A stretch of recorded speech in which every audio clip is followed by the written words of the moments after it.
Et on est donc le Gimel Sivan et on va commencer le Perek Nun Gimel de Tanya. On a expliqué dans le Perek précédent qu'il est très important de comprendre que quand Akadosh Baruch Hu a créé le monde, il l'a fait comme on l'a bien expliqué avec un Seder Ishtal Shelut, c'est-à-dire avec des filtres plus en plus pour arriver jusqu'à notre monde matériel.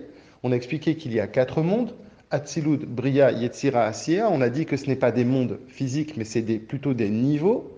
Et qu'en vérité, dans chacun des 4 mondes, eh bien, il y a 2 points très importants. Il y a d'abord Chochma Binadat, l'intelligence, qui en vérité est la Chochma d'Hachem, que la Chochma d'Hachem, l'intelligence divine, elle s'habillait dans la Torah, donc ça c'est le premier niveau. Ce Chochma Binadat, ça sera toujours le Kodesh HaKodashim, l'endroit le plus saint, le plus kadosh qui existe, de chacun des mondes. Et ensuite, cette lumière, cette Torah, c'est or, il descend jusqu'à Malchut. Malchut, c'est la royauté et c'est la révélation. C'est ce qu'on appelle la Shrina. Donc en vérité, on a toujours 2 pôles qui sont très importants. On a le Kodesh HaKodashim, la source qui est toujours Kadosh, qui est toujours pure, elle n'est pas altérée. Et puis il y a la Shrina, c'est la révélation de cette pureté. Ça existe dans les 4 mondes, c'est-à-dire dans Hatzilut, dans Bria, dans Yetzira et dans Asiya. Quand on arrive dans notre monde matériel, eh bien maintenant c'est physique et on peut le voir.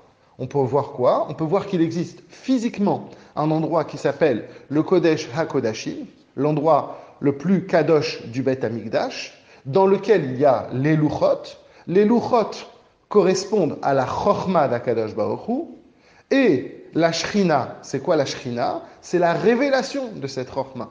Une fois que le Beth Amikdash ne sert pas simplement à avoir des Luchot et qui reste enfoui comme ça, non, il faut maintenant que cette Shrina, cette présence divine, soit visible et donne de la vie à tout le monde. Donc c'est pour ça qu'effectivement, nous, quand il y avait au temps du Beth Amikdash, il y avait justement la vie, elle était distillée, elle était distribuée par l'endroit le plus saint, Kodesh HaKodashim, qui était dans le Beth Amikdash. Dans le Perek Nun Gimel, le Admor Hazaken va expliquer donc la différence entre la période du premier Beth Amikdash, celle du deuxième Beth Amikdash et la nôtre. Comment nous, maintenant que le Beth Amikdash a été détruit, comment nous vivons? Où se trouve le Kodesh HaKodashim? Il commence à expliquer que dans le premier Beth Amikdash, eh bien, les Luchot, puisque c'était Maaseh Elohim, c'était Hachem qui l'a fait entièrement, Vea Mirtav, même les lettres, c'était Maaseh Elohim. C'est-à-dire que les lettres, elles étaient complètement divines dans le sens où on sait que les lettres, par exemple, Mem et sa mère, ne pouvaient pas tenir, puisque c'est des lettres fermées, et qu'il y avait un miracle qui faisait que, bien qu'elles étaient gravées et fermées, eh bien, elles tenaient miraculeusement. Donc, en d'autres termes, ce que l'on veut dire, c'est que les Luchot, elles ont traversé tous les 4 mondes, Hatzilut, Bria, Yetzira et Asiya, et elles sont venues telles qu'elles sont dans le monde de Hatzilut.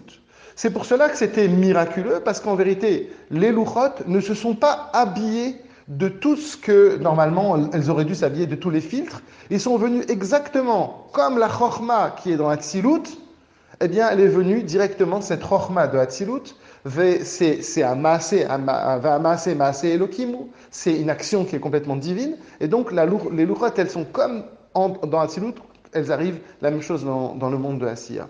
Et donc c'est pour ça que justement, il y avait ces miracles qui se passaient dans le premier Beth Amikdash, et dans le shiur de demain, on va voir la différence avec le deuxième Beth Amikdash.